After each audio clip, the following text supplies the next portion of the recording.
Kaieteur Radio. Covering Guyana from coast to coast. Demerara and Essequibo 99.1 FM. Berbice 99.5 FM. Kaieteur Radio.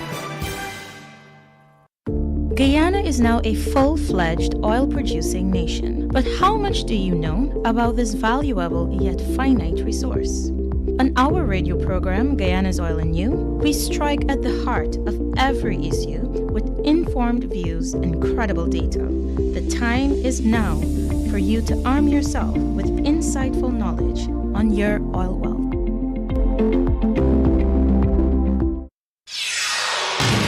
This is the news on top of the hour. Live from our studio in Georgetown. Kaieteur Radio, 99.1 FM. Good evening. The time has now moved on to 19 hours 1 in Guyana time for your nightly newscast right here on Kaieteur Radio. Kevin Smith here.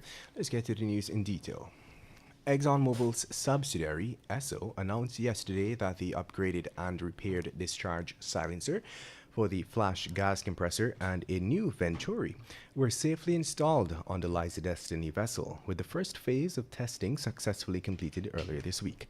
The flash gas compression system was started up on June 19th last for the first testing phase and was shut down on June 28th last in order to remove temporary probes and instrumentation. During the first testing phase, Exxon said it was able to reduce the flare to pilot level. Pilot level means 1 million standard cubic feet of gas. Public and Government Affairs Advisor Janelle Prasad said the EPA approved the company's application, which will allow it to flare gas until July 24th, 2021. In other news, the World Bank approved yesterday $6 million in additional financing for the Guyana COVID-19 Emergency Response Project to support affordable and equitable access to COVID-19 vaccines and ensure effective vaccine deployment in Guyana.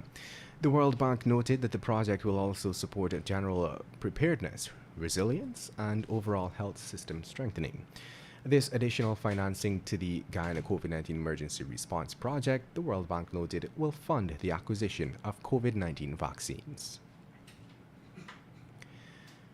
In other news, an evening gaffe at a roadside with friends on Sunday almost turned into a tragedy for a Venezuelan woman who was almost abducted by her stalker and his accomplice. Fearful for her life after her harrowing experience is Christina, not her real name given, and she recalled that it was around 21 hours 40 when the men pulled up in a white car and stopped in front of an apartment building located at the corner of Cummings Street and North Road, in the city.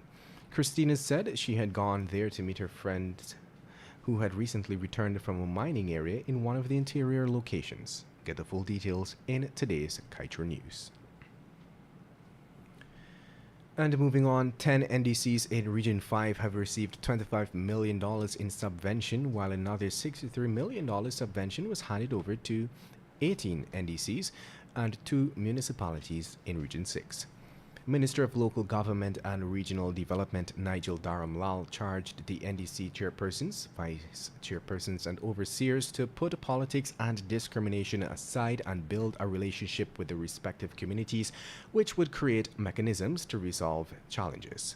He said that the government will not tolerate unprofessional behavior at any NDC, and he plans to recommend to the Local Government Commission that workers be dismissed if their conduct is inappropriate. And now let's tell you, APNU AFC MP Annette Ferguson was yesterday arrested after a senior member of the GDF made an allegation against her in relation to one of her Facebook posts. According to the police, the GDF rank's allegation is that Ferguson falsely alleged in a Facebook post that the GDF rank will be in charge of a killing squad. As such, the MP was arrested for a breach of Cybercrime Act of 2018. Ferguson denied the charge. According to Crime Chief Wendell Blanham, she was later released on self-bail. A police report stated that the investigation into the matter is ongoing, and upon completion, the file will be sent to the Director of Public Prosecution, Shalimar Ali Haq, for legal advice. In other news, as a way of giving back to persons who are working above and beyond the call of duty, the Ministry of Human Services and Social Security has launched a $15,000 child care subsidy for essential workers. Children 7 years and older who are attending a licensed daycare or night care facility will be able to benefit from the grant. The subsidy will also come in handy for persons who are working at and below minimum wages and at night need a safe place for their child or children. And now let's tell you, 2 months after the decomposed body of Linden woman Shauna Dover was found in a shallow grave at the back of her boyfriend Shaquan Allen's home, Allen who is the main suspect, remains on the run, and police reportedly have no clue where he is.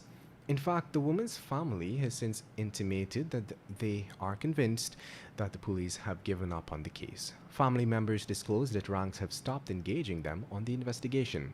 Last Friday, Deputy Communications Officer of the Guyana Police Force, Stan Gavaya, said that there are no updates on the matter and made it clear that once the Major Crime Unit takes over a case, the regional division has no longer control of it. This is the reason the regional divisional commander Hugh Winter had no comment to give to this media house when asked about the case. And that's the news of the moment. Remember to get the full details of these stories, pick up a copy of the Kaieteur News. And don't forget, you can catch us on the MyTuner app as well as the Radio Garden app. You can also keep up to date by liking our Facebook page at Kaieteur Radio and subscribing to our YouTube channel, Kaieteur Radio Livestream. Oh, also catch our stream at www.kaieteurnewsonline.com/radio. With the time now moving on to 19 hours 7, coming up next, a short presentation on the oil and gas sector along with corruption in the oil and gas sector in Guyana, coming from the publisher of the Kaieteur News, Mr. Glenn Lau. Citizens of Guyana, brothers and sisters, ExxonMobil putting a padlock on Guyana's gate. Listen how Exxon put a padlock on we gate to control our animals. Kaieteur News carried a story yesterday which says ExxonMobil running ahead with a fiber optic cable to connect from the oil ship to their head office in Georgetown, so them can monitor real time how much oil coming up every minute and what is going on out there. They will also update their shareholders all over the world as to how them money growing by the minute in their bank accounts. You hear that? While our leaders from both sides never see it wise to install such a cable to monitor the oil as it comes up, despite many calls for them to do so ever since. The King of Saudi Arabia and other oil producing countries have their meter set up in their offices so they can see in real time what comes up, so that nobody can rob them. This very simple but powerful method of monitoring a country's wealth does not seem important to our leaders, guys. No, it's not important to our leaders. Them just blindly accepting whatever figure Exxon tells them or show them. Your cattle ranch gate open and the people fetching out your animals, and you am putting a padlock on the gate with a checker to monitor how many animals going out. Guys, how much more smart can our leaders be? You tell me.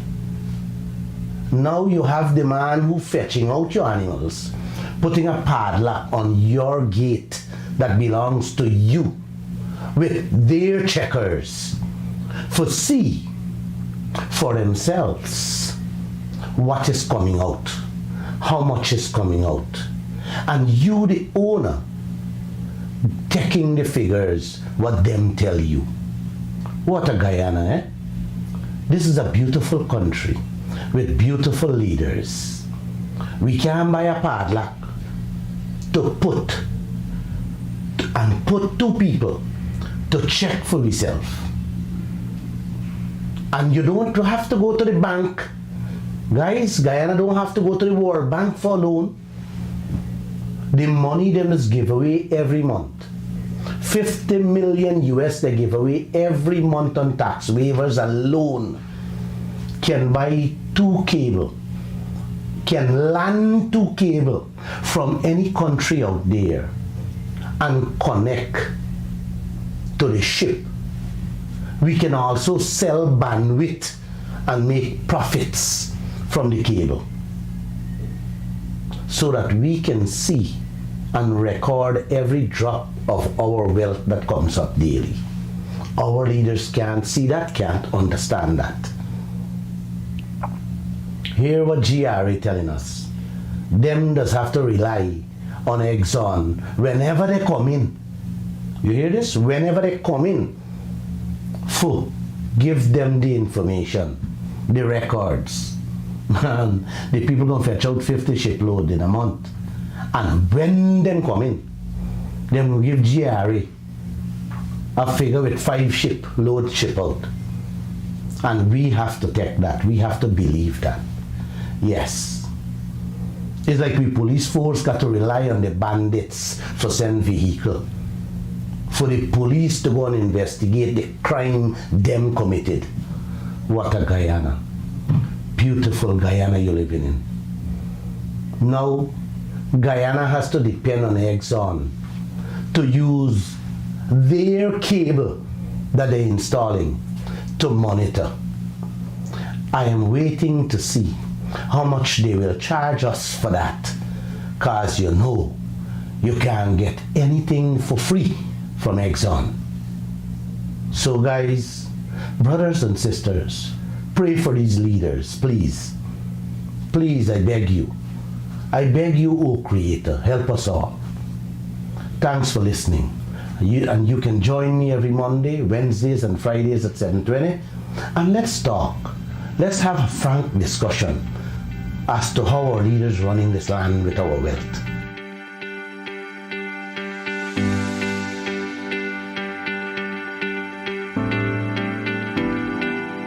GHK Land on Kaieteur Radio 99.1 and 99.5 FM. Wednesday, June 30th, midweek, last day of the month. This is the National Outlook. 3 arrested. That was the recent news for Harry Singh's murder. And if you remember well, my fellow Guyanese, this has a umbilical attachment to cotton tree. The gruesome cotton tree murders, the fallouts that happen on the roads, with traffic, with brutalities meted out against, especially, I think almost exclusively Indo-Guyanese, perceived to be PPP supporters, whether they were or weren't, and that's wrong. But what was even a greater wrong was this young man. I think he was, 17? Yes, 17 at the time. He was brutally murdered in some lonely, desolate area on the west coast, Berbice. Where was that? Number 3 village, in the back dam, as we call it here. Harry Singh has become the forgotten man. Against the Henry folks, he has become the forgotten man. His narrative, his death, his sad story, just like theirs, almost as gruesome as theirs, has been overpowered by the circumstances surrounding the first 2 deaths and then all the other attendant circumstances after, including that of a pensioner who was supposedly killed, allegedly killed, as part of a revenge mentality. So now we have 3 people arrested for the murder of this, if I may be forgiven, this minor player, his murder. his life matters too. And that may cause some agitation on the part of some people, but my position is simple. All lives matter, and I'm not moving from that, and I can represent that very, very well in my personal life, in my public life. So let's get that straight. I'm not mouthing anything here for public consumption. I'm speaking to what I can represent in all segments of my life. I'm not playing to any crowd. I don't have any crowd. I don't have a constituency. I don't want a following. My following is I am following truth. I am following the man above. And here's the story. I know about brotherhood and fellowship. I'm bringing a little bit of my teachings in here, my spiritual teaching, which I think may be yours also. Here's the story. All lives matter.